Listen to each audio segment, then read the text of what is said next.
You like our nails, Bobby? Oh my God. We went and got them done. Teddy and Donna here, and you guys both have... Mine ain't got no moss on them nails. or fuzzy. Are your nails just that long? No, that's my nails. And they're really long. I need to make sure they still got that little, kind of like that bugle look. You know what I mean? Like when you put them on your fingers. It's just easier for me to shred meat when I have them sharp like that. Yeah. I don't always have a knife or something. Right. Yeah.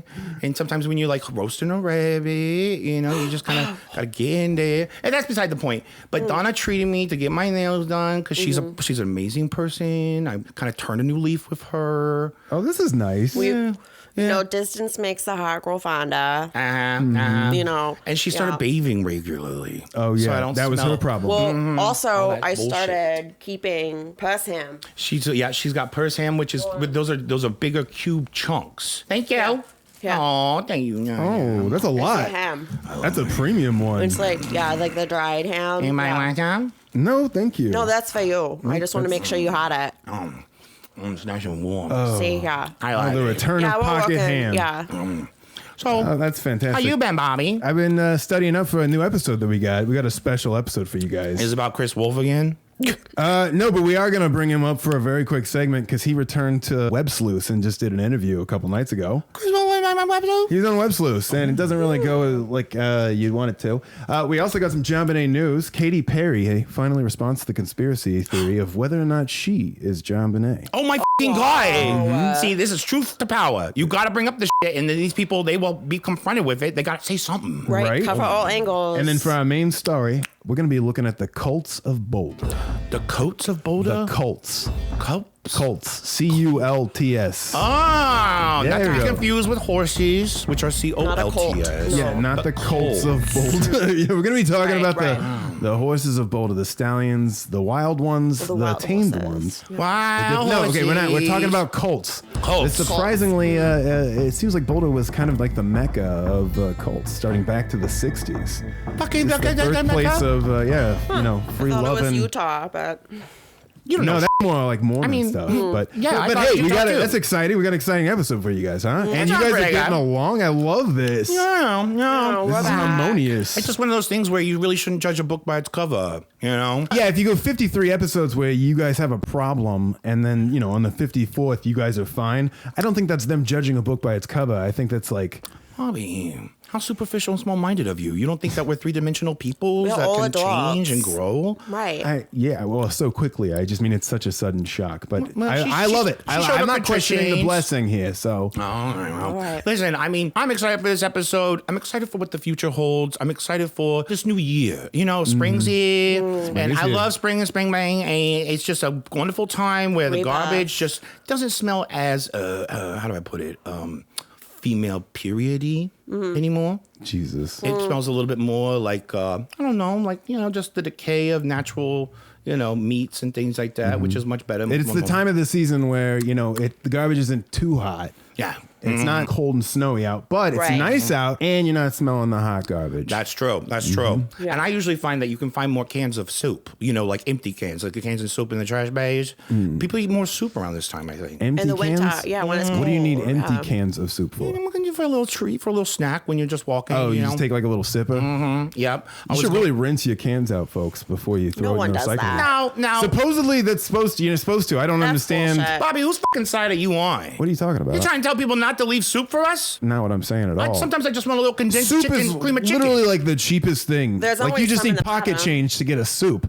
So Mr. Moneybags over here talking about soup things. Right. Okay. All right. No, we don't have to put up with this. You know what, Bobby? How about you just do this episode by yourself? What kind of show do you got when it's just you? Oh, God, I forgot there still has to be a Donna. Okay, let's just get it started, guys. Yeah, let's just get it started before Bobby starts, fucking swinging his dick around here, trying to belittle us even more. Oh, yeah. Fucking sex addict. Right, we're trying to have a good energy. Stop talking about sex. Please. I wasn't. Keep it neutral. With your eyes. We don't have no HR here. I'm Teddy Ronald Reagan this Maggie. No, I'm Bobby Pavlovsky. And this is... No. Oh, wait. No, wrong order. Let's do it. All right. Donna, I love you. All right. All right, let's get started. I love you guys. Bobby, we know. Right, we love you. God. Okay. All right. Well, hey, I'm Bobby Pavlovsky. And I'm Teddy Ronald Reagan. This Maggie is... And this is... JonBenet today.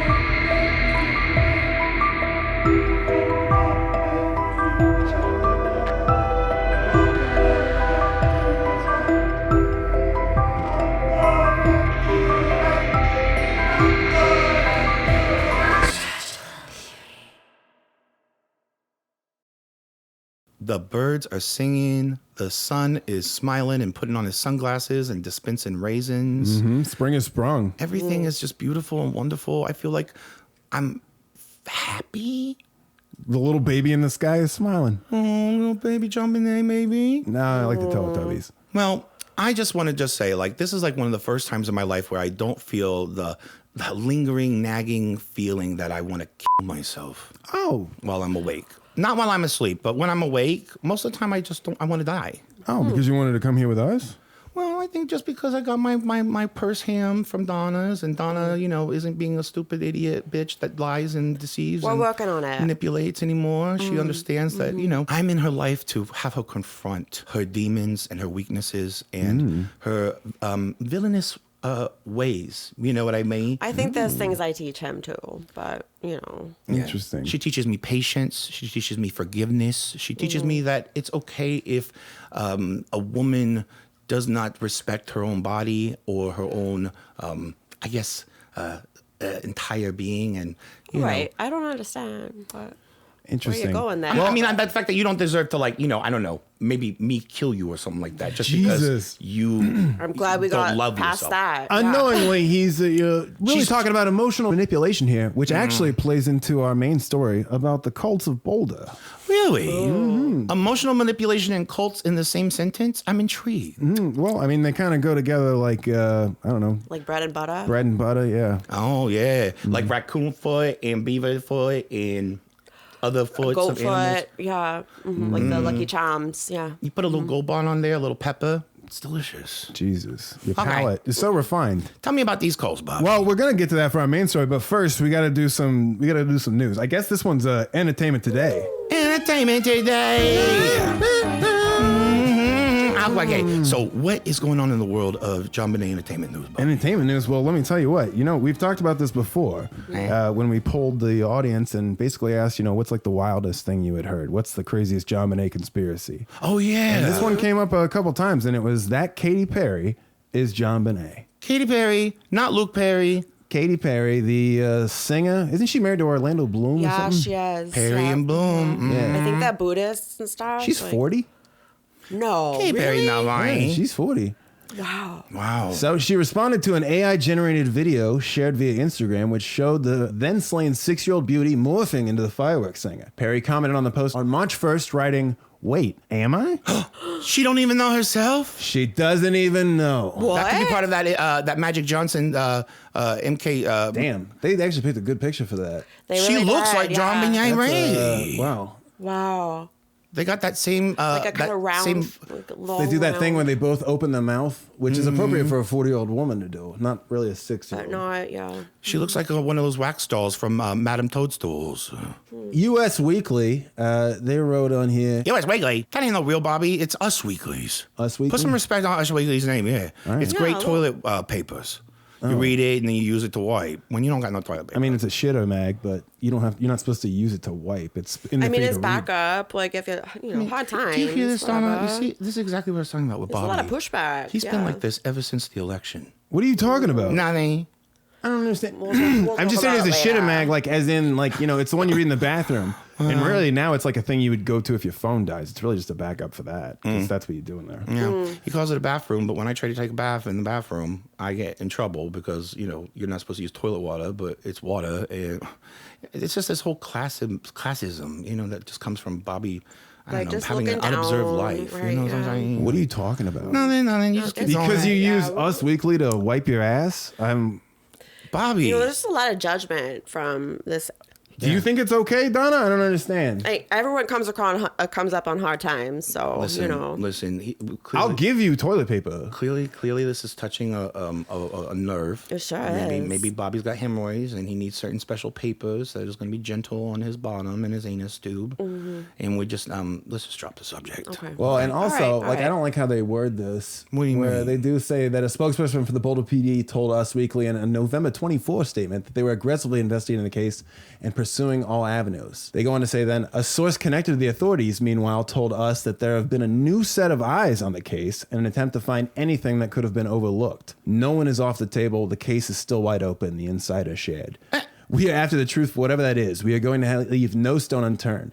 the kindest thing we can do for the Ramseys is to solve this. What kind of fucking investigator says that last thing? The kindest thing we can do for the Ramseys is to solve this. But also, what did he just say? Like, no one's off the table? That's what Josh said. That's what Josh said at the end of that documentary bullshit from Netflix. And also, by the way, that quote is from again, like they said, a 2024 article. Right before the Netflix thing came out. Oh. And like it's a thing where that sounds exactly like Jaw, but they made it sound like it's like a new thing. Where like someone close to the authorities, right? An insider, which also means that Jaw didn't want to be identified, or they didn't want him to be identified. They wanted to make it sound like it was someone anonymously contacted them, and pretended to be somebody connected to the authorities, and like, hey, I can't say who I am, but he can't be that dumb. But he could be because again, he used the same quote, and it's like maybe he forgot. When there's something that's released like a documentary on Netflix, okay? Mm-hmm. Netflix has PR people, the people that are a part of the project, like they've got PR people, and some of the things can be like, oh, we're gonna have articles about the whatever the fuck, like in this magazine or blah, blah, blah, or they're gonna go on this podcast, like that, and. For it's so clearly based off of the speech mannerisms and the repetition of almost exact quotes that we heard in that documentary coming from Jaw, for this source to be saying the same things for this article that came out when that documentary was there, basically to promote it, but for that source to be kind of obfuscated and to make it sound like it's almost coming from the Boulder Police Department, someone close to the authorities, that's a lot of rhetorical trickeries where it's almost just like a weird thing of like, I don't know, it sounds like it's more of part of their offense to have the public think that there are people who are sympathetic to the Ramseys in like these investigative circles, when really it's just the Ramseys themselves, jerking themselves off. You know what I mean? Continuously. Like, why wouldn't Jaw just say? Why wouldn't they identify Jaw? Why would they go in the roundabout way that they've gone to make it sound like it's a police officer or a detective or something, when it's clearly... I don't think they would know it was him, because then why would you let him say the best thing we can do is clear the Ramseys? So that's why I'm saying like maybe he misrepresented himself, but then used almost the same kind of verbiage. That's possible. Because it does seem weird that like they're saying somebody in the police department is saying that. Like someone the best thing we could close do. to the authorities. In the same sentence, you're saying no one's off the table. But then you're saying, but you are, like, but the Ramseys are, like, the Ramseys are clearly not on that table. That's like them, and and publications are really desperate right now. I'm sure if I tried hard enough, I could pretend to be a source for the Us Weekly, and they'd publish some bullshit about it. I mean, fuck you, US Weekly. I mean, I'm not even gonna call it Us Weekly no more, because I think that they're complicit in this whole fucking weird sort of how can I put it? Unethical sort of patterns of things. Yeah. Right. Where like sus, Yeah. I mean, journalism and shit like that should be, have an arrow compassed and directed towards informing people and whatever. And this feels like more manipulation. And frankly, if JonBenet Ramsey is still alive in his Katy Perry's, going down on Orlando Bloom during, private jets across the fucking Pacific Ocean, then what are we even talking about? Call your dad. He's worried. Unless he knows, or he's like, I sold her to be a pop superstar.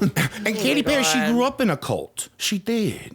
Look it up. Oh, Donna, look it up. That's perfect. Okay. Yeah. So, there's cults all over the place, including in Colorado. Right. Oh, yeah. Did she grow up in a Colorado cult? Religion's a cult. Was her dad a pastor or something? I don't know. You're the one looking it up. Hold on. Oh, wow. Look, Donna, you can stop searching. I just actually found some things. Great. Yeah, I know you were looking real hard, and, you're doing a great job, and nails you're a valuable part of this the nails. team. Yeah, I'm getting used to them. So Katy Perry, her parents, they were like really extreme, like kind of fundamentalist sort of peoples. Like they didn't let the kids eat Lucky Charms or even say luck because it sounds like Lucifer, and they couldn't eat deviled eggs. They had to eat angel eggs. But her dad, he was like one of those people who speaks in tongues and things like that. Oh, apparently. Yeah. So they are kind of religious? They're like really religious, like evangelical. Oh. Yeah. So that's kind of like a cult. I mean, Oh, yeah. They preach in tents all over. I mean, they're all simping over some guy who never even, called him back after he got crucified. You know what I mean? So, but yeah, she wrote something like, a lot of religions use meditation or chanting in this article I'm reading.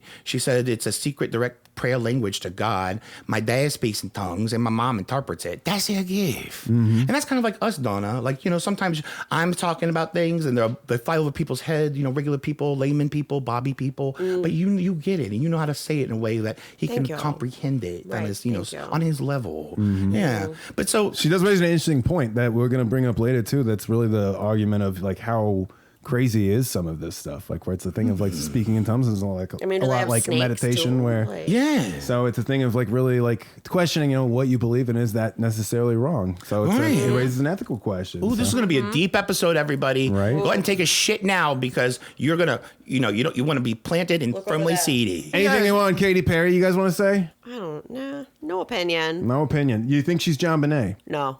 No. I hate her. You hate Katy Perry? No, I just don't got nothing to say. Well, that doesn't have to be your go-to. Is she JonBenet? No. No. No, that's ridiculous. Okay. But she did leave it open, so who knows? Well, Well, that's it for entertainment today. I'm not doing the song with that. Well, now we got to do. I love that segment. Oh, we got some There he new JonBenet news for you guys. Chris Wolf, the guy we've been talking about for a couple episodes now. Chris Wolf. Chris Wolf, he was the former boyfriend of Jacqueline Dilson, who just wrote a book about him, accusing him of JonBenet's murder. And we've seen, again, she likes mayo, apparently, according to Teddy. Oh, she's a big mayonnaise fan. Big mayonnaise fan. Extra heavy. Websleuths, who we've covered before again. Oh, yeah. Trisha Griffiths, the lady that runs it. She also I love her. She does a YouTube show every once in a while via what looks like Zoom. She just had on Chris Wolf a couple nights ago. I haven't finished the entire interview, but I just wanted to play the opening just to show you guys. Trisha Griffin had Chris Wolf, Griffin versus Wolf, Land Beast versus Sky Beast, in a one-on-one, heads-on, a one-night only pay-per-view vein. Yeah. The man that has been through hell and back, and you can't find a nicer guy. Chris Wolf, thank you so much for taking the time out to come and talk with us tonight. We really appreciate it. Hi, Tricia. Thank you very much. Nice to be here. Well, let's jump right to it. All right. The night of the 26th, you were still living with your girlfriend, Jackie Dilson. Is that correct? Yes. Okay. Can you tell us about that night, what you did? The 26th was Christmas. It was the 25th that was in question, I think. 26. It was like 11 p.m. on the 25th, and then 26. Yeah, it kind of went that way. Well, on New Year's Eve, on the 24th, I drank a little bit with Jackie and her family and a couple other people, I think, and had a few drinks, and I had a hangover the next day. I don't drink or smoke anything at all anymore. I've been 100% clean and sober, no alcohol, no cigarettes, no marijuana, no prescription drugs, no illicit drugs, no illegal drugs, no drugs of any kind for 12 years now.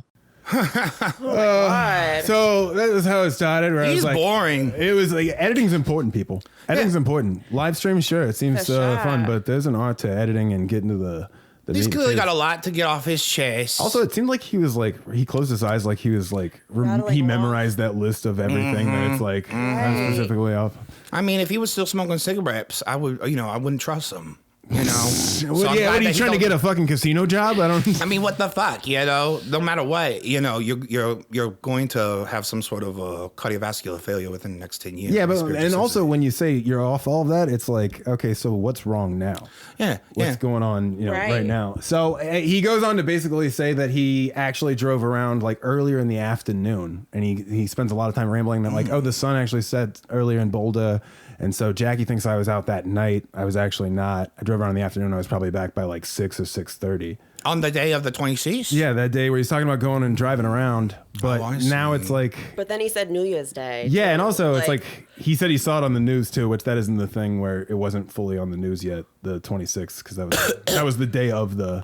That's when that shit is still happening. So, well, maybe there wasn't nobody like posted outside in the morning outside the house like, oh, there's something going on here. Nothing. It was on the news the day that she's talking about where they saw it. But she's basically saying they saw it on the news together the next day. Oh. But he was saying on the 26th he saw it on the news. Which is, I mean, he also liked to drive around, smoke cigarettes and things like that. He could hear it on the radios, you know. Right back then, he did the drugs. But also, I'm surprised he didn't correct her on the whole girlfriend thing, since both him and Jackie recently have said that they weren't dating at the time. And honestly, I think that's important.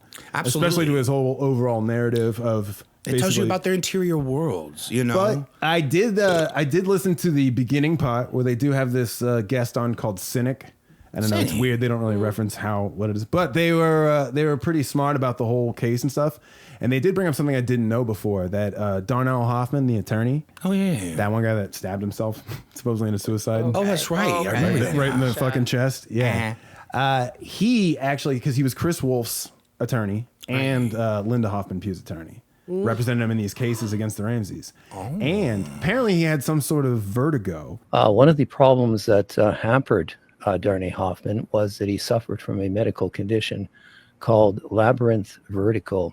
And that's an ailment that he has had to contend with occasionally since the year 2000 and a bit prior. And it frequently prevented him from flying. Now, given that this case was not in his town, he often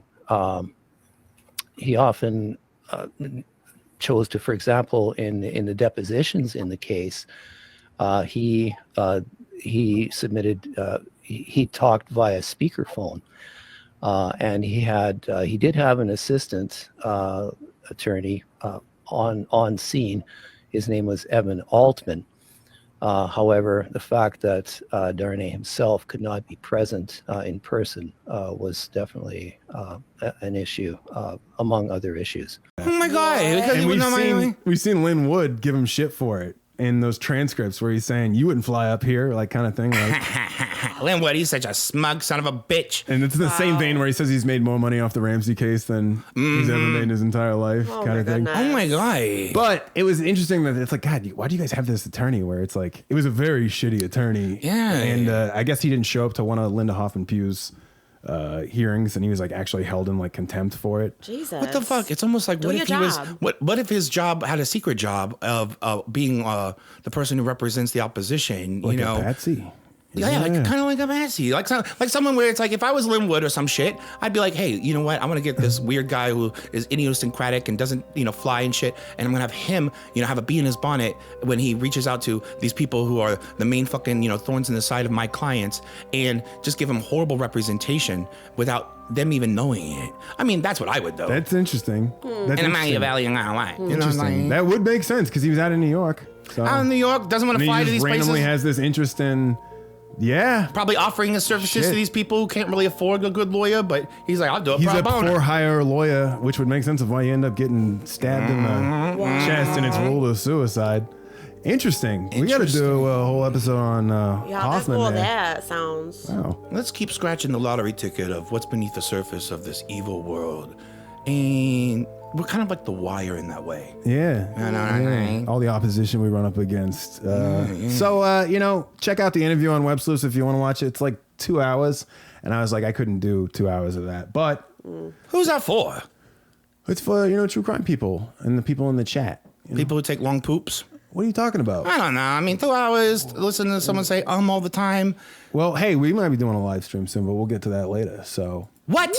That's it for the Chris Wolf stuff. We're going to officially stop talking about him until something else happens. Thank fucking God, because, it's been a real creative dip this period of time. And I get it. We're in a recession. Well, it's also hard to get you guys here. Well, we're working. What does a recession have anything to do with it? Bobby, that's what doesn't it have to do with it? My God. This is very recent news. And last night, a Charlevoix news station, was it Charlevoix, 9 and 10 News? What the fuck? 9 and 10? 9 and 10. Charlevoix, Michigan, they got 9 and 10? 9 and 10. You can't have both numbers. They did a segment. They did part 1, Unsolved, JonBenet in northern Michigan. What? JonBenet Ramsey is one of the nation's most infamous unsolved murders. The still unsolved murder has a small but significant tie here to northern Michigan. 9 and 10's David Leiden and videographer Josh Moreau dive into that link in part 1 of a 2-part Unsolved special.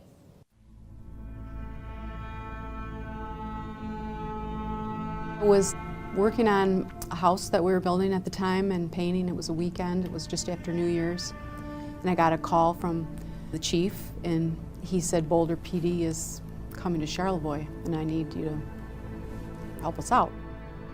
Charlevoix is one of northern Michigan's true treasures, but this quiet Lake Michigan town shares a link to an infamous murder, a case that at times has seemed colder than the icy waters of Lake Michigan that beat against its shoreline in the winter. 911 emergency. We have a kidnapping. Hurry, please explain to me what's going on, okay? There's a note left in our daughter's car.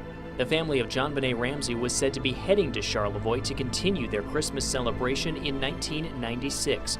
Former Charlevoix County prosecutor Mary Beth Kerr remembers them well. I knew who they were, and my children were the same age as Burke and JonBenet. So everybody in Charlevoix knew the Charlevoix connection.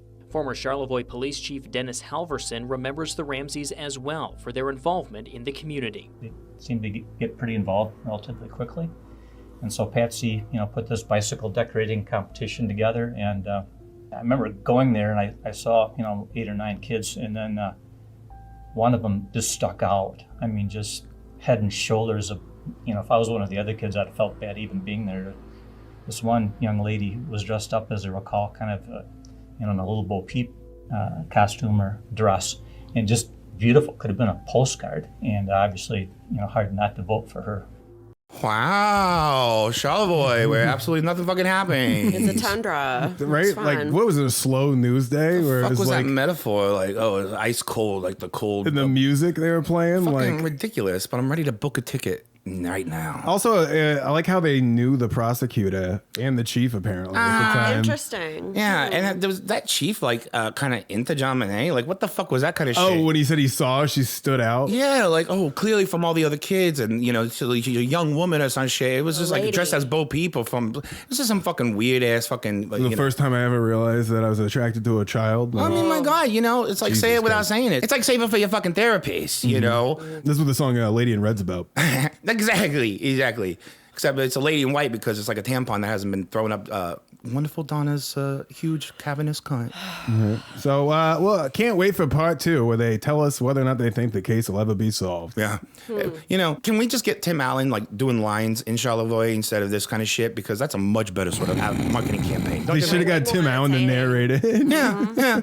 Tim Allen narrated. Meanwhile, like he's like, I don't know, almost like a little bit of drunks, had a couple like, whiskey sours. He's kind of like, oh, the things I'm going to do to you, Deborah. Saying shit like that. I wonder how many of those tips they got were North Fox Island related. Oh my God. It's just off the shore of Charlevoix. Yeah. Check out the episodes we did below, or the link up top. You think North Fox is bad? Wait till you hear about South Fox. There's no South Fox. It's even worse. Oh, actually, no, there is. There is a South Fox. There's a South Fox? Yeah, but that's not anything. Like in Florida? Or? Don't look there.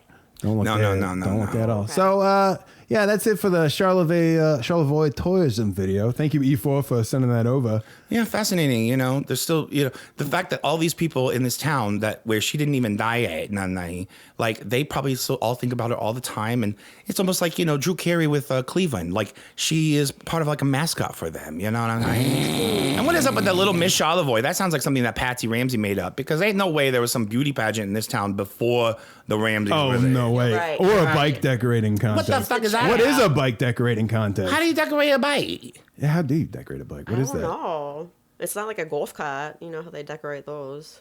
Golf cart? Yeah. Do they have competitions at home? You're right. It isn't like a golf cart. It's Madonna. The bikes have less surface areas. And, we could go and it could be a whole episode about the difference between bikes and golf carts. I don't think so. I don't think we could. I think we just did it. That was all the stuff we're gonna ever contribute to that. So hey, that's it for that, guys. Let's take a quick break, and then we're gonna move on to our main story.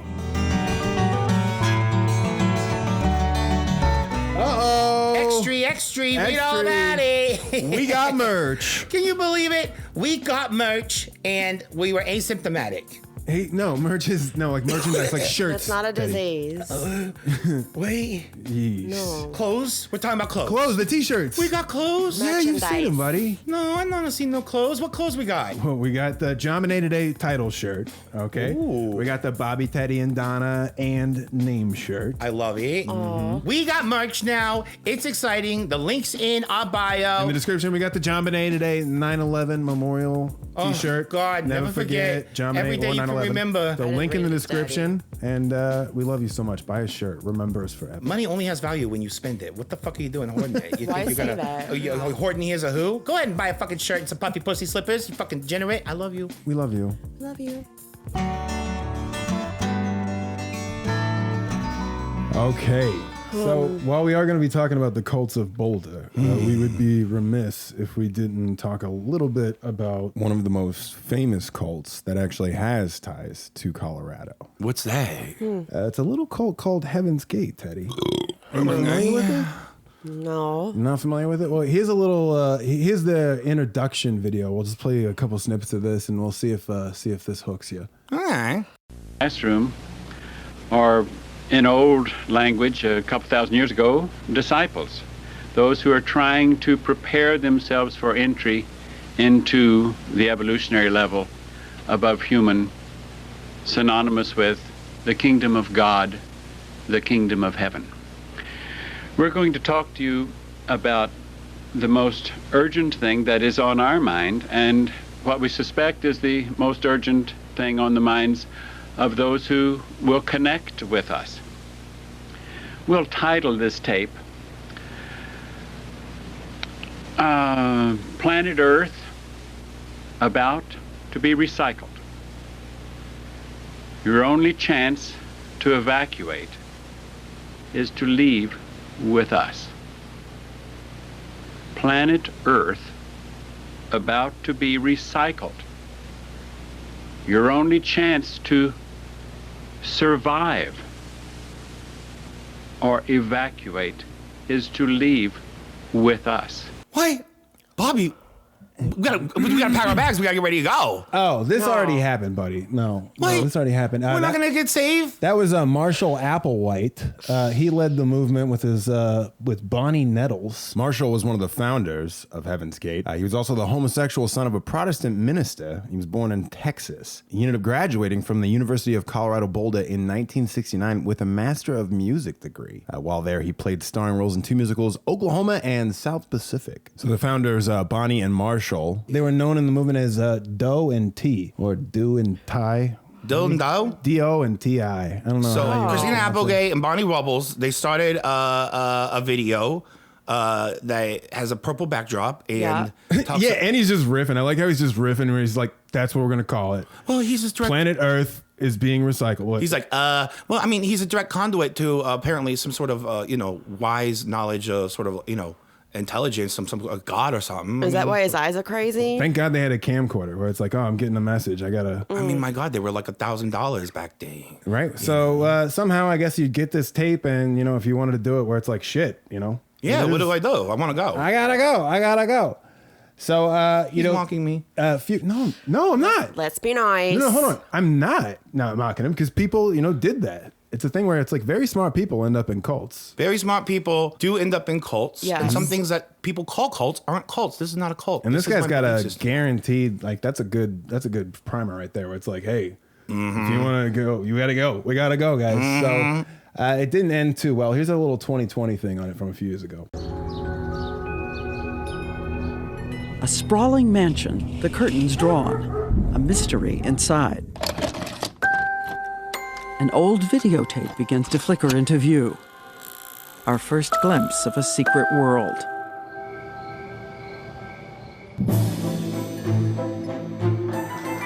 It is Christmas, and we see a kind of family bustling with activity. In their home videos, everyone's smiling, hugging, laughing. At the stove, a girl from a well-heeled New York neighborhood. She was once a cheerleader, the whole world at her feet. That's what you do through passage breaks. You're really in pain. A young man born into a prominent Connecticut family, his future filled with opportunity and wealth. Are you filming this? No. The tall man at the door with a blazing smile, once a Colorado businessman, a former political candidate. Another beautiful, quiet smile. He is the brother of a famous actress on an iconic TV show. Hailing frequencies open, sir. She is Lieutenant Uhura from Star Trek. We should have been there 10 minutes ago, sir. Look at the camera. You look great. So many people on this tape once high achievers, strivers filled with promise. Now performing a giddy talent show.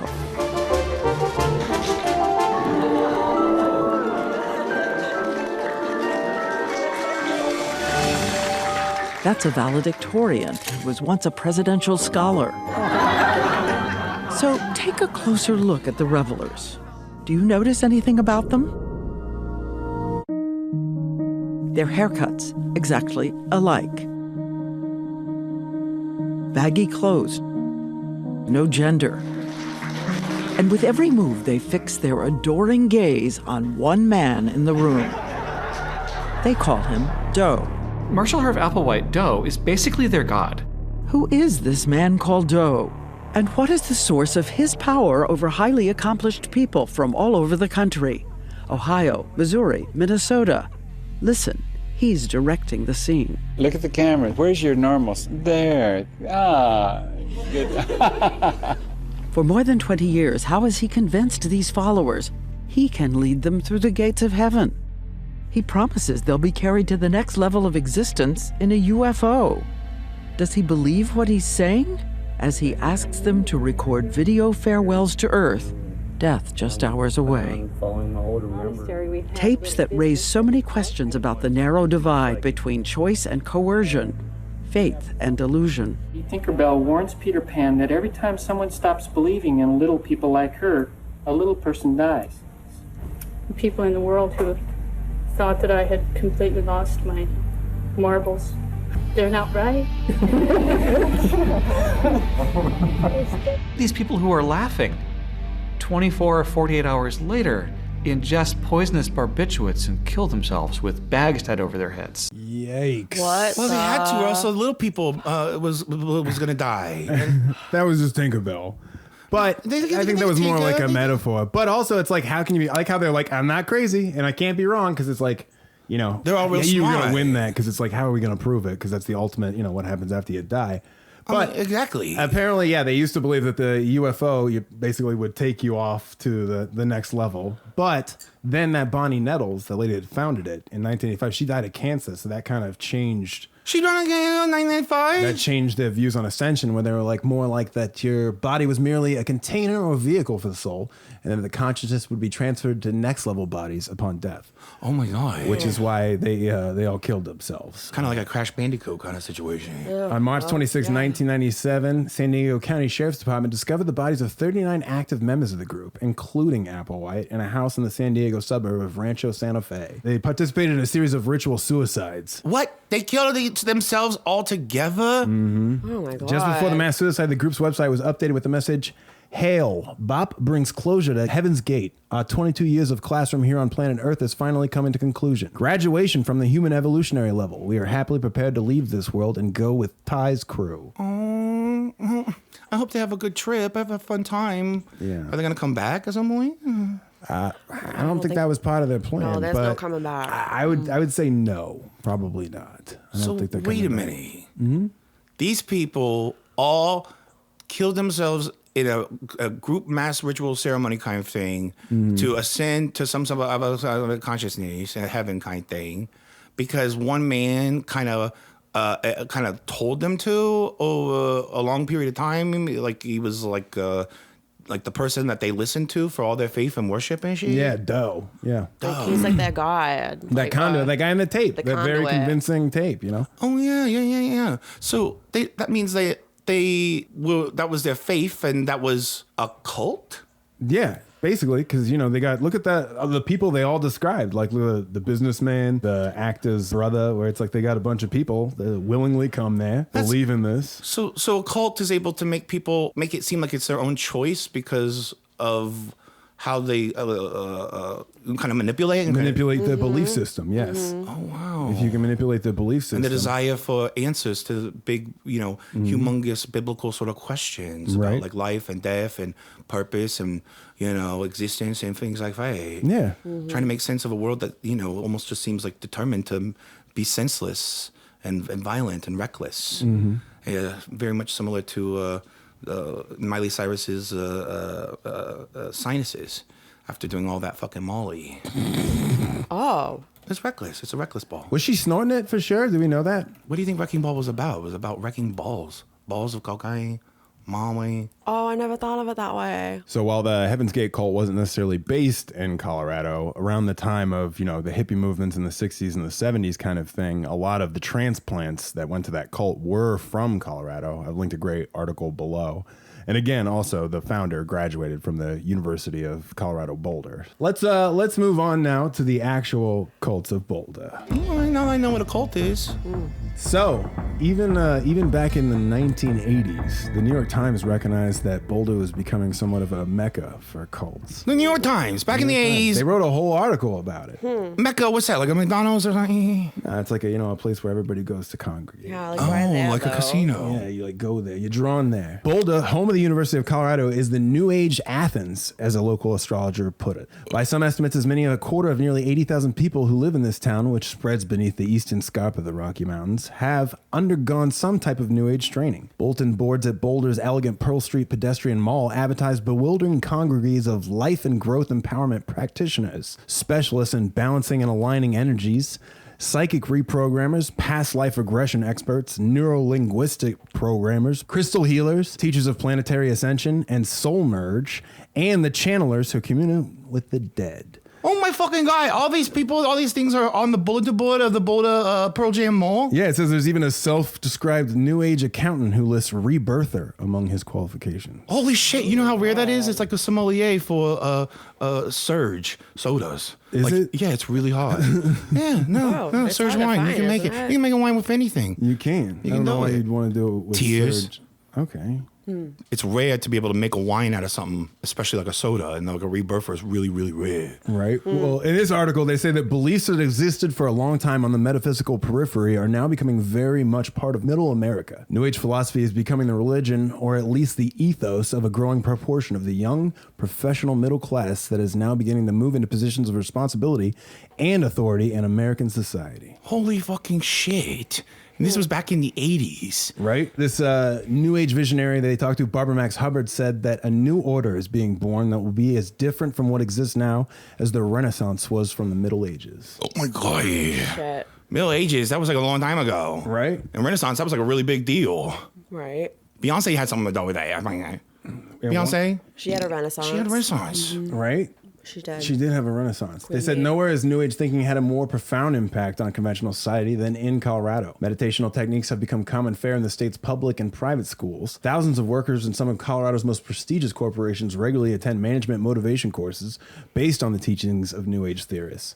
By one estimate, as many 50% of Denver executives have undergone some kind of transformational experience. Holy fucking shit. Oh, they go hard there. I bet Salvador Dalai Lama was there one time or something like that. Because Colorado's got beautiful like landscape, and it makes you, gives you like an interesting perspective when you look at nature and the bounty of, the glorious sort of natural wonders and things like that. And then also at the same time, like the elevation, it changes how you breathe and think and all that kind of stuff. You know what I'm saying? That's a good point. Right. Maybe there's just something like naturally about that area. And it's fascinating to think that in a place where we normally think of like, oh my God, it's like the middle of America and it's probably filled with like conservative white people, that actually that's also like we're almost a new age and a new like regeneration of human beings collectively like living together. It's like, really open-minded and is exploring all these new sort of new age thingies. Even with the corporations there, which is very interesting. Right. They do go to highlight that there's the Boulder-based Rocky Mountain Spiritual Emergence Network, offering support services for individuals who experience interior voices, a sense of past existence, and profound estrangement from the material world, none of which are viewed by the network as symptoms of psychological disorder. Rather, they are as regarded as part of a natural process of spiritual unfoldment. Yeah, I totally believe that. Where it's like that movie Split, where the guy, he's got all these different personalities and things. Right. Maybe they all just live in his body. Right. The network's directors include the board president at the Boulder County Health Department and the nurse manager of Boulder Community Hospital's medical psychiatric unit. Wow. The top of the expert food chain. The top of the psychiatric unit is a part of a group that will help you heal interior voices, as it's not a psychological. And they're the expert, everybody. I mean, you're going to listen to them or Barbara Bush. You know what I mean? Like, come on, come on, I'm not dying. Thank you for dating your reference. I really like that. I'm not dating nobody, Bobby. I'm singles. So rapidly do fashions of the spirit proliferate in Boulder that by comparison to some of the newer arrivals, the 14-year-old Naropa Institute, a contemplative college founded by the late Tibetan Buddhist Chogyam Trungpa Rinpoche. Sorry, guys. Harry Potter's Cho Chang? What? Cho Chang? Seems as state as the Episcopal Church. I'm not being racist. That's her name. Who? Cho Chang. Cho Chang? From Harry Potter. Chogyam. No, it says Chogyam. Who? But they say that the bitterest opposition to the New Age movement has come from the conservative Christians who believe that New Age thinking is ultimately satanic. Of course. We are making a statement here on the Lord's behalf, declared the Reverend Maurice Gordon, towering over a handful of parishioners who had drawn themselves up against the yellow brick wall of the Boulder United Pentecostal Church on a recent evening. Oh God! Right? They did a book burning. Basically, they burned the Modern Witch's spell book.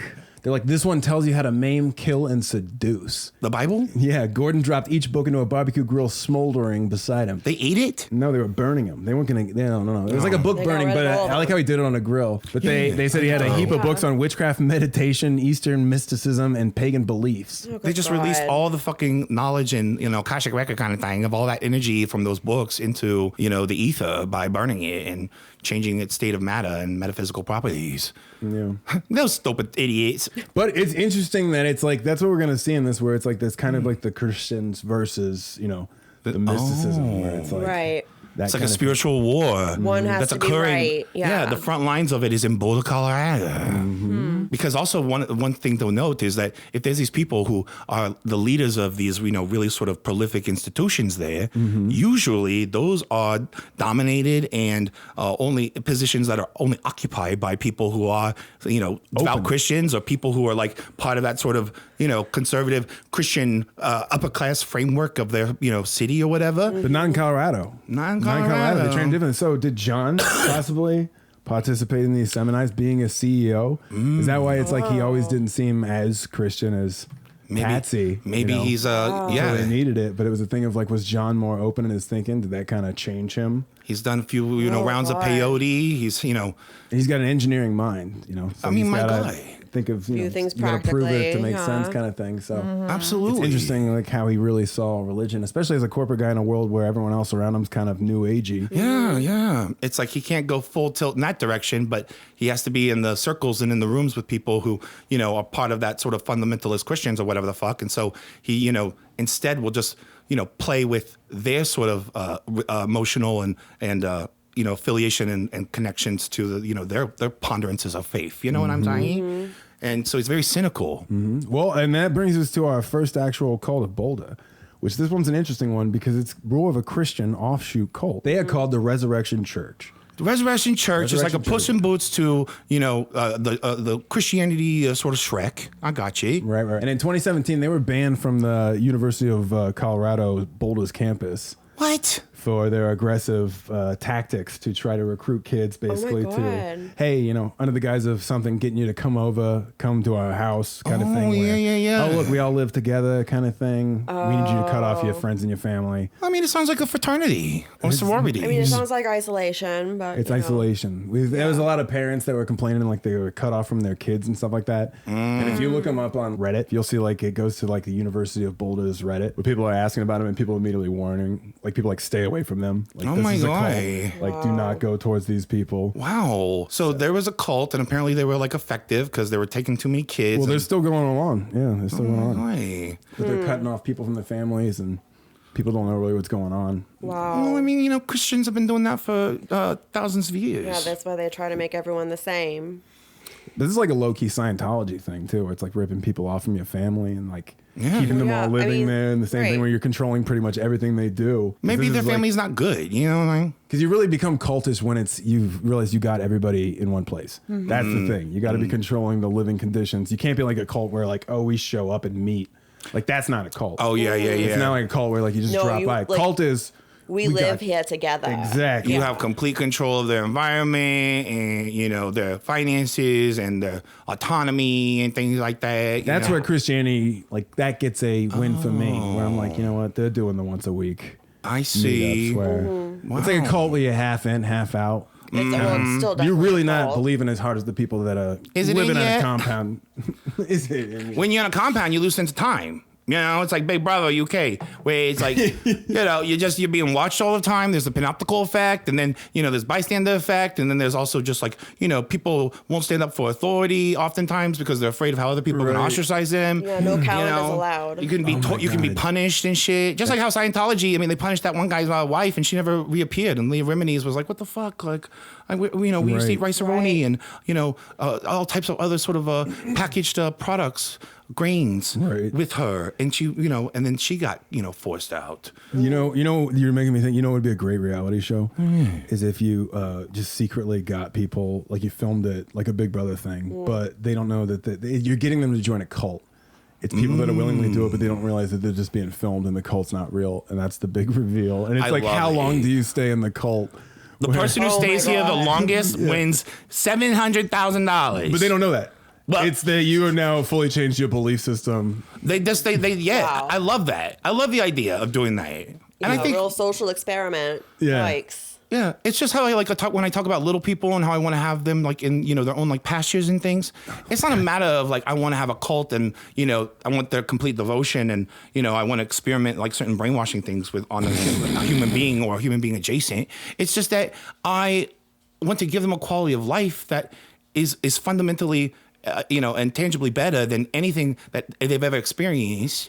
And, you know, the idea of having a bunch of people in the house, like that sounds like fun, you know, and it's probably better than what they got, you know. It's one of those things, people watch too many Julia Roberts movies and they think that people's houses are clean and that people are happy and that their parents aren't, you know, fucking ripping them and shit. And it's like, no, this world, the world is damaged, it's burning, it's dying. I think they're just lonely too. They're lonely. Yeah, well, and they don't have to make decisions about things if you have someone else doing it for you all the time. That's true. That's true. So it's and you just, can make like, a boy band. comfortable. Yeah. I draw the line though at like a Heaven's Gate one where it's like, oh, we're supposed to kill ourselves. Like at the end of it. Like that's the end goal. why? Like, yeah, what's the point of this one? Like, That's not God's will or whatever. I mean, how do we know? It did happen. Jesus. What if we missed the bus? Where he's like, yeah, that already happened, guys. You were supposed to kill yourself with You those missed guys. it. It's at least Sorry. drink some Kool-Aid or Like something. he's like, we called it Heaven's Gate. How much clearer could we have been? I mean, yeah, like you guys knew what this was. You were gonna get to Heaven's Gate, you know. You guys should have listened to him. I call mine like I told him not to use the purple backdrop. I'm the Church of Arby's Should drive-through. have had a better video. I'm always going. I have a cult. I'm gonna make a cult where we're gonna worship Arby's, and we're gonna always just like go to the nearest Arby's nearest and stay for a while. So you have a compound a compound that everyone's living at, because otherwise it's not a cult. Well, it can be a compound. It's, you know, more so this closed, shut down animal shelter that I've retrofitted, where, you know, they still got cages and rooms and doors that lock. It sounds lovely. It's fine. It's fine. It's a fixer upper. But there's always like fucked up shit going on behind the scenes there too. There's always like, you know, the person in charge is like fucking everyone there. How are people punished when you're in a compound and you can't go anywhere? And then if you try to be rebellious, you know, they punish people. They put them in solitude, confinement. You know, they make them, you know, put cheese in the butt crack and shit like that. Which who wants to be there? You know. Is that what you're gonna do? That's what I'm gonna fondue. Oh. We'll be right back. This topic of cults is scary. Scary. It's nerving me. Scandalous. It's nerving me. It just shows, you know, you get people all to live together, you know, follow a certain belief system, or get them young, then you can kind of... How prevalent it is in Colorado. Prey on the lonely Boulder University students. Yeah. People just looking for a place or answers, you know? And everywhere, in so many ways, and all at the same time, there's so many people that are in these, and it's just scary because they can get away with so much. You don't realize they're in it until like it's too late too. And Which then, you voluntarily went in. right, yeah. And that's the same for this next one that we're going to talk about. This one's a very interesting one. It's called the Divine Madness Running Club. The Divine Madness Running Club. This is out of Boulder. Like a Dallas Buyers Club? It used to be. No, Dallas Buyers Club. Yeah, like marathon What did that even mean with the title? I didn't watch that movie. It was something about, I don't know, skinny guys in cropped jeans. Were they buying them? Matthew Were they, McConaughey. Were they buying them? Buying them? No, they were Texan. I don't know what the club is. Dallas is in Texas, Bobby. What is a Buyers Club? Oh, I thought you said Dubai. No. What is a Buyers Club? The Buyers Club? Okay. They should make that. Moving on, the Divine Madness Running Club, run by this guy named Mark Tizer. He went by Yo. It's interesting, these people like Yo, Do. Bo. Yeah, Do. Like they always have a Rain, different name. Like, yeah. Like, It's never weird. a good one, like your regular one. Like, oh, it's Mark. It's some sort of... Our leader's Mark. Yeah, it's guy. like a single sort of syllabic sound that is almost like an ejection of life force from your mouth. Oh. Like, stop. I'm giving them my power, Bobby. I'm not making you do this, okay? The Crazed Runners Club. The Crazed Runners Club. The Sports Illustrated actually did a feature on them back in 2001. Okay. They've been around since like 1997 is when he like started it.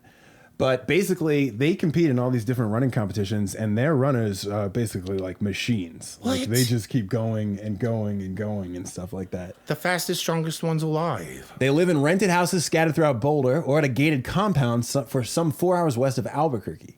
They work at subsistence jobs, pool a portion of their earnings to the group, and run. Each Sunday, as many as 24 members will run as far as 50 miles over the paths and trails outside Boulder. In the past, 2 former Divine Madness members told Sports Illustrated, runners who don't finish were occasionally not permitted to eat that day. Oh my God, they're like forced to run a certain amount. And if you don't finish, you don't get to eat. Oh my God, that's a really powerful motivation, I gotta admit. On Thursday nights, according to several former members, the group would typically dance until sunrise at wild alcohol-fueled parties where random sexual couplings were encouraged. Monogamy was discouraged among these in the community, and rest and nutritional intake were severely rationed. Most members made do with about 4 hours of sleep on futons or mattresses laid atop bare floors. They got mattresses and futons? I want to go here. That sounds like a fun time. I don't see you running. This ain't no bad cult. Yeah, you gotta run. They're not gonna. Like, you're gonna actually have starve. to run. Like run? I gotta actually run? Like physically, yeah. They understand 50 They'll miles. be like, we're doing a marathon tomorrow. I can't just have polyamorous sex and eat bad food and shit with a bunch I of mean, you people? could probably get away with it for a couple days. I could take I could be the one who doesn't run. yeah, you'll be that person that's in the workout video that's always doing like an easier version of the workout. I can be the cameraman. Yep. The cameraman. I can be something. That's hilarious. And you still get to live there? Maybe. Would you really want to live amongst those Not weirdly really. They motivated have real people? high weird standards. I don't know if I belong around any sort of people, but that's besides the point. Wow. So this guy, Tiza, he founded this group in the 70s and he called it the Community back then. Soon after founding the group in the late 70s, Tiza, who is now in his mid-50s, renamed himself Yusamayan, a word he derived from the phrase, "you are the same as me." That's where he gets yo from. They're also creative, these cult leaders. His interest in ultra running began in 1991 when he witnessed a race at the University of Colorado. Intrigued by the idea of accessing man's spirituality through running, he began training his group for long-distance races. Soon the group, which became known as Divine Madness, was running ultra marathons twice a week. By 96, its members were dominating at Leadville, with 5 of its runners in the top 15 that year. Wow. Amazing racists. Amazing, yes, racists. But again, this man, it's been said that basically he had his own little harem of women that were like special for him. Oh, and it was a thing of basically I knew it. And you were supposed to just dote on him. Like there was a time where this woman was describing an encounter where he was basically saying like, "Go down on me." She's like, "I don't really feel like it," and he's like, "You'll learn to like it." You won't like it when we're doing it while we're running. She's like, "That's when I realized I have to do this." Oh my God. For him. And Terrifying. he would start these parties normally like around like midnight, and he would want people to already show up slightly lubricated with alcohol. And again, they would... Oh, I thought you meant like they put alcohol inside their buttholes. No, but they would just, have these fueled parties that went until 4 a.m. and at which point he would like choose who he was... You think he had a big dick? So they get like Ron trashed, Jeremy's? they're dehydrated, they're probably not eating. Like, it's the worst circumstances. They're delirious, and also they're Right, running all you the don't time think in that it's high right. altitude, so they're probably hallucinating and shit. Obviously. And it's like one of those things where they're more easily, pliable to be manipulated and dominated. And and they've tried so hard to fit in at this point. Like, they don't want to not fit in, and if that means blowing the guy, then that's what you gotta do. Oh, well, I don't know if they said, I think they actually discouraged homosexuality. What? In that group, yeah. Oh, wow. It was very, not okay. But in 2004, based on what you guys are talking about, a runner in one of their races ended up dying in that Leadville one. Oh my God. Like a heart attack? Basically, they ended up finding that it was dehydration kind of thing, and it was more of, he had supposedly asked for extra food. That was a problem because he wasn't getting enough food kind of thing. Yeah. Basically all the symptoms of somebody that was very much overworked. Oh, well, it's probably... He was malnourished and deprived, and he died dehydrated running. and had a heart attack. It's crazy. But his mother blames the group because it's like she had talked to him and he had said like he had to ask to start having like bread with his meals if he could even get that. Oh my God. Which again wasn't much, so. Well, I mean, bread doesn't grow on trees, right, everybody? It does not grow on trees. No, lots of things don't grow on trees. I bring it up all the time. Yeah, you are correct. You're Bread right. does not grow Babies on don't grow trees. out of trees. No. They sure don't. The other day I was passing by a really sexy tree, and you know how I am when I'm around somebody who's asking for it, and there's a tree. Yeah, you are attracted to trees. And I was semi-hard, and I was unzipping my hard pants, and I was getting ready to penetrate this tree when all of a sudden I saw this cardinal on a branch just hopping around and looking at me, and it reminded me of baking bread with my grandmothers when we was younger. We'd make some deer pie and we make bread, and all of a sudden I saw an innocence not only in this cardinal but in the tree itself, and I realized maybe the tree doesn't want to be having no sex with and turned into a fuck toy, and maybe I'm not hard no more. I stopped being attracted to it. I put my penis in my pants. I don't know what's wrong with me. Wow, that's some growth. I mean, that's a good thing. I think it's a good thing. Sure. I'm maturing. Yes. Yeah, I'm growing. You really are growing. Growing like a tree. I sowed my wild oats. I've had plenty of sex with lots of trees. I don't need to have it all no more, and it's okay. I'm not less of a man. I thought you were gonna say you were into the branches now, not the holes, but no. Oh, okay. No, ever since I saw the inside of Michelle Branch's mouth and realized how many dead teeth she had, I'm not interested in no branch. Terrible association with branch. It's disgusting. She's got gingivitis. Ruins that. Well, that shone a light on that group that was not favorable about what was going on there. No.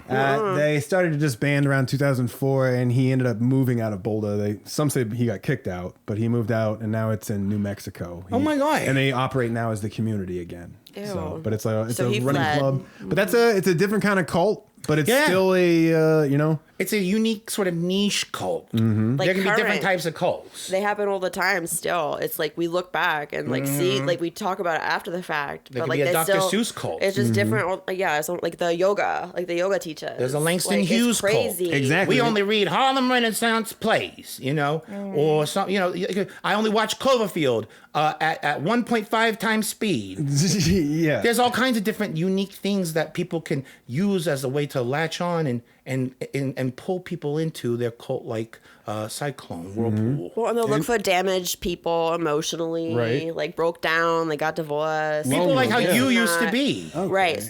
Thank you, Teddy. But now you are better because you're following my tutelage. I'm glad you see Right. me. And some of them operate in the shadows. Some of them you don't even realize it's a cult, and it's right there in your own backyard, as is the case with our final cult here. The 12 Tribes Cult. That 12 Tribes Club? 12 Tribes Cult, which has been operating out of Boulder for quite a long time, actually. Wait, the 12 Wives Club?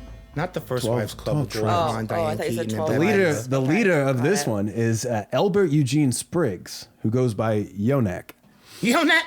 So we got Yonek, Yodo, and Yonek. Yodo, and Toe. He's a Toe? man. Is it Doe. Toe? And the Empire Strikes Doe. Back is this fucking derivative shit. What do they do there, Bobby? Well, again, this one they operated in the shadows. They actually have a very famous deli there called the Yellow Deli. That a lot of people don't realize is run by a cult. They are soaps and lotions sold by some of the biggest retail chains in the country. But what may shock you is the fact that they are being made in a factory where kids as young as 9 years old are working on the assembly line. And it's happening right here in the United States. Our Lisa Guerrero has this undercover investigation. They preach peace and love, and they sure look like relics from bygone days of hippies and communes. But there is another side these people don't want you to see. Children as young as 9 working in a factory. This 11-year-old girl was on an assembly line. So what are children doing on an assembly line? They're packaging high-end lotions and skincare products for brands like Acure and Savannah Bee that are sold in several well-known chain stores in America. In fact, before we launched this investigation, I used Savannah Beeswax hand cream. Among the major chains selling Acure and Savannah Bee, Whole Foods, Amazon, Target, and Walmart. The world deserves to know what is going on. Shua Jones is 30, Sarah Williams is 34. Both were born into the religious sect known as 12 Tribes, but they are now speaking out against the group, which has thousands of followers around the world, including at this large communal house in upstate New York. 75 yards away is their soap factory, where we found Acure and Savannah Bee products being manufactured and packaged. At Inside Edition's request, Sarah Williams returned to 12 Tribes and was welcomed back by the people who still remember her from before she left 8 years ago. They didn't know she was wearing a hidden camera. She recorded this girl working on the assembly line. How old are you? 11. This boy was 9. And this girl? How old are you? You tell her. 10. Her father seems to know children shouldn't be working. Listen as he assures the girl that she's not speaking to an investigator from the Department of Labor. It's no secret, sir. She's not child labor. People don't know that when they go and buy these beautiful products. They don't know that there's little tiny children over in Cambridge, New York, making them. My dad said put one there and one there. Okay. Inside Edition producer Zara Lokshin also went undercover, where she found children working in the field, including this 6-year-old boy working on the farm, picking potatoes, and trying his best to handle a wheelbarrow. Oh no. This member explained how they keep their children under control. It takes training. It takes the rod of authority. It takes them being disciplined and spanked when they're not obedient. These are the rods of authority, which we found hanging on a wall in the communal house. They're actually thin bamboo sticks, ready to be used on a child for any transgression, according to former members. As seen in this documentary from Germany, where 12 Tribes has a presence. And the 12 Tribes beating is a way of life every single day. There's spankings and then there's beatings. And a beating is when you take all of the force that is in your arm and you whip with that rod until your arm is literally tired. I'm Lisa Guerrero with Inside Edition. I spoke to a 12 Tribes leader. No, we don't use children in our factories. We don't have factories. We have videotape of it, sir. Yes, you do. You have a factory right over here. It's a soap factory. And aren't you selling your soaps and lotions to major retailers? Are they aware that you're using child labor? We don't use child labor. Do you hit children with bamboo rods? We are always gentle with our children. If no one tells the world what's going on, then it just continues. Savannah Bee says it opposes child labor and its manufacturers follow all labor regulations. Acure told Inside Edition the allegations are abhorrent and it has now stopped doing business with the factory. Meantime, Walmart said they have blocked the product from its website while they investigate.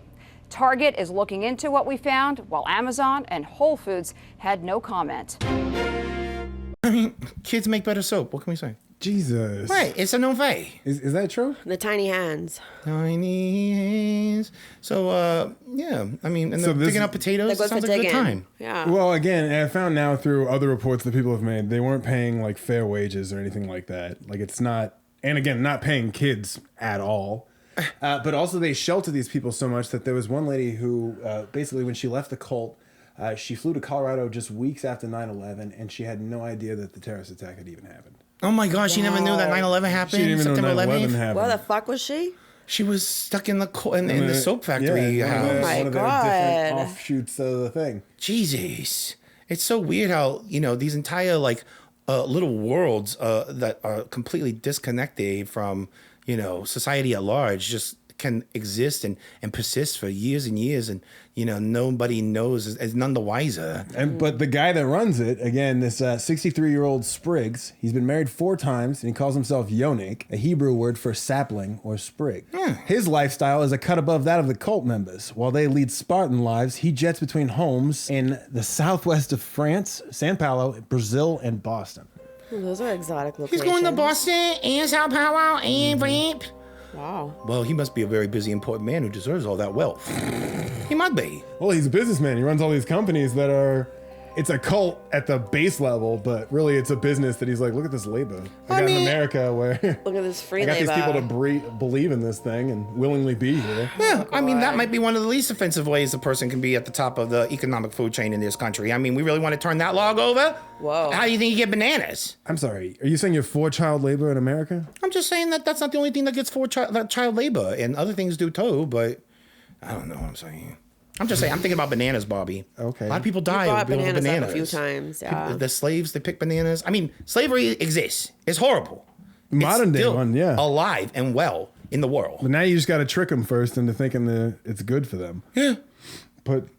Give up control fully. Yeah. Yeah. But, and again, so it's like the Truman shows. There's a huge Christian population right now in Boulder where it's 65%. It's kind of outweighed. But again, now there's like this spiritual warfare going on between this mysticism and all these alternative sort of, belief systems that are kind of jockeying for power amongst their own sort of, demographics and communities. Mm-hmm. Right. And sometimes they have an influence on, the laws and the rules and the shaping of the state of Colorado and even the city of Boulder. Absolutely. And so again, there's been a lot of conspiracy theories where people have said that they think maybe this was a part of some sort of occult ritual or something like that. The JonBenet murder. They do talk about that. But there was a presence of cults in Boulder, but I haven't found one that really would be, None of them have no child sacrifice, some kind of thing that's in the basement of a house on Christmas. Like they got other things. Note, no. Yeah. I mean, otherwise you might probably hear more of it, But it is interesting to see the makeup of Boulder and how it kind of got shaped. It's starting in this new age movement. And maybe people might believe or wonder if JonBenet died as a result of a cult because they know that there's other cults there. Mm-hmm. You know what I mean? It's not like weird for them to go like, oh yeah, It's not far off. Yeah.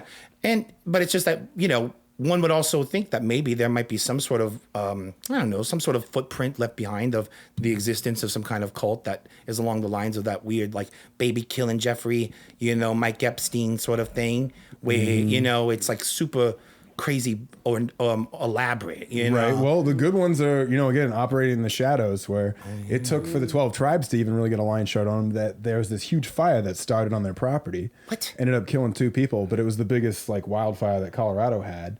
And it ended up being, now it's a huge lawsuit between the power company and the tribes. The tribes try to be like, no, it wasn't us. It's a downline from the power company. Oh my God. So it's this whole thing where they ended up taking responsibility, but that's what initially shone a light on them, where people are like, what the fuck's going on at this fucking complex? Wow, that is crazy. It's like the burning bush, which I'm not talking about Donna's STDs. Even though she's a great person, she does still have diseases that will never leave. Thank you for not talking about it. Well, and they've had a history of fires before. They had apparently bought some compound down in Florida. It was a really nice oceanside thing that they were gonna renovate and whatever. Yeah. But then within a couple of weeks of them buying it, it burned down. Oh my God. Seriously. So right next to the water. Mm-hmm. Oh my God. I can only imagine all the dolphins that was watching that fire saying, I wish I could walk on land and shoot water out of my blowhole. To try to save that house. No. They just went and swam further away. It's okay. Well, that's our cults for Boulder. What are you guys thinking? I think it's really funny how Donna seems to think that regressing back into her faulty version of herself, her ideal version, with her snide, smart comments to me, oh man, is a better alternative than the peace and confidence that you started to exhibit within yourself, the moral justification of you even existing in the first place. I thought this was okay. I thought it was really interesting, Bobby, actually. Yeah. Because it's one of those things where oftentimes when we're thinking about, let's say maybe Thanksgiving or some kind of meal, we think about the recipes and the dishes, but we never think about the place settings or what the table's made out of. And as we continue to probe and explore and see the 3D Tupac Shakur's hologram of all of this, we have to see what are the different underpinning sort of characteristics that make up the setting in which this tragic tale took place. Right. And in its important context, especially since there is always a certain level of interest of almost kind of like a conspiracy of a cult sort of thing. And actually hearing you talk about these cults, I was struck by almost how mundane the instruments of the cults are, in the sense that it's not very different than what the companies we work for use, or what the government uses, or what even, many people use to almost claim authority over others. Mm-hmm. It's just that they start to tip into a sort of totalitarianism that also, can only be sustained with harm to people, the subservience. Well said, yeah. Yeah. That was well said. Good job, tell them you tell them what to think. They start doing it enough that it's like, oh. Yeah, you tell them what to think, and you show them what happens when they think something differently, and they won't do that no more neither. Mm-hmm.